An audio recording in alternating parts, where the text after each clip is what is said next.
ZEE5 ಇರುವಾಗ ನೀವು ನಿಮ್ಮ ನೆಚ್ಚಿನ ಶೋಗಳನ್ನ ಎಂದಿಗೂ ಮಿಸ್ ಮಾಡಿಕೊಳ್ಳುವುದಿಲ್ಲ. ಅದು ಸಂಪೂರ್ಣ ಉಚಿತವಾಗಿ.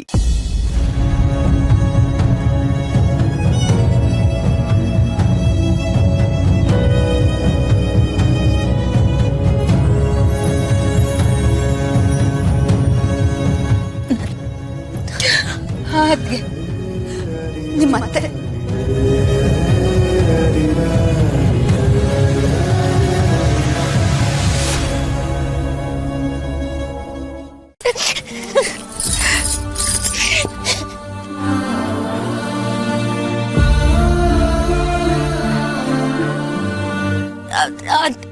ಆದ್ರೆ ನೀವು ಇಲ್ಲ ಅದ್ಗೆ, ನಾವು ಸತ್ತಿಲ್ಲ, ಬದುಕಿದೀವಿ.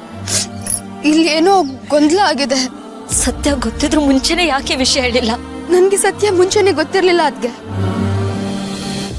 ನೀವು ಫೋಟೋ ಬರ್ಸೋದಕ್ಕೆ ಹೇಳಿದ್ರಿ ನೋಡಿ, ನಂಗೆ ಅವಾಗ್ಲೇ ಸತ್ಯ ಗೊತ್ತಾಗಿದ್ದು. ಇವರೇ ಗೌತಮಣ್ಣನ ಹೆತ್ತ ತಾಯಿ. ನೀವು ನನ್ನ ಸ್ವಂತ ಅತ್ತಿಗೆ.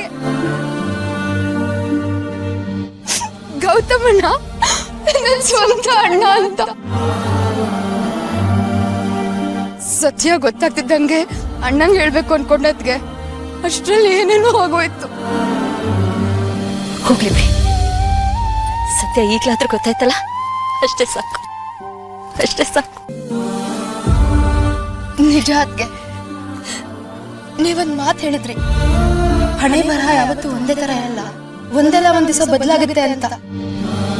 ಅದ್ ನಿಜ ಆಯ್ತು ನೋಡಿ. ನೀವೆಷ್ಟು ಒಳ್ಳೆ ಮನ್ಸಿಂದ ಹೇಳಿರ್ಬೇಕು ಅದನ್ನ. ಅದೇನೋ ಗೊತ್ತಿಲ್ಲ ಸುಧಾವ್ರೆ, ಆದ್ರೆ ಒಂದಂತೂ ನಿಜ, ನಿಮ್ಗಳ ಜೀವನ ಬದಲಾಗ್ಬೇಕು, ಒಳ್ಳೇದಾಗ್ಬೇಕು ಅಂತ ಮನ್ಸಾರೆ ಭಾವಿಸಿದ್ದೆ. ಈಗ ಅದು ನಿಜ ಆಗ್ತಿರೋದನ್ನ ನೋಡಿ ತುಂಬಾನೇ ಖುಷಿ ಆಗ್ತಿದೆ ನನಗೆ. ನಿಮಗ್ ನಿಮ್ಮ ಅಣ್ಣ ಸಿಕ್ಕಿದ್ರು, ಗೌತಮ್ ಅವ್ರಿಗೆ ಅವ್ರ ತಾಯಿ ತಂಗಿ ಈ ಪುಟಾಣಿ ಸಿಕ್ಕಿದ್ಲು, ಇದಕ್ಕಿಂತ ಜಾಸ್ತಿ ಇನ್ನೇನ್ ಬೇಕು?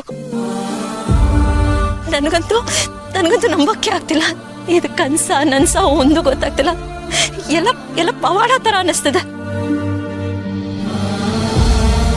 ಪವಾಡನೇ ಅದ್ಗೆ ಇದು. ಇಂಥ ಒಂದ್ ದಿವ್ಸ ಬರುತ್ತೆ ಅಂತ ನನ್ ಮನ್ಸಲ್ಲೂ ಅನ್ಕೊಂಡಿರ್ಲಿಲ್ಲ. ಎಲ್ಲೋ ಇದ್ದು ನಾವು ಇಲ್ಲಿ ಬಂದು ಸೇರ್ಕೊಳ್ಳೋದಂದ್ರೆ ಏನು? ನಮ್ಮವ್ರು ನಮಗ್ ಸಿಗೋದು ಅಂದ್ರೆ ಏನು? ನಾವ್ ಅನಾಥರಲ್ಲ ಅದ್ಗೆ, ನಾವ್ ಅನಾಥರಲ್ಲ.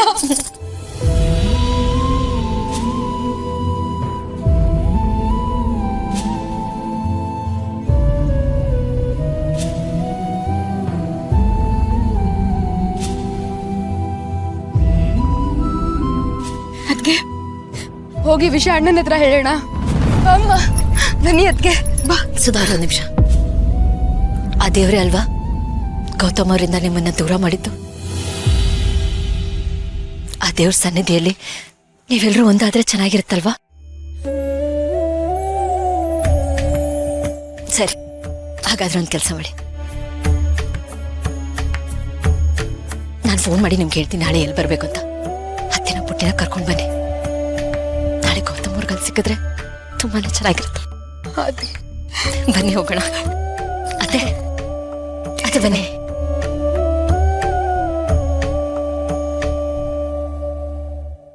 ZEE5 ಆಪ್ ಡೌನ್ಲೋಡ್ ಮಾಡಿ ಎಲ್ಲಾ ಸಂಚಿಕೆಗಳನ್ನು ಸಂಪೂರ್ಣ ಉಚಿತವಾಗಿ ನೋಡಿ.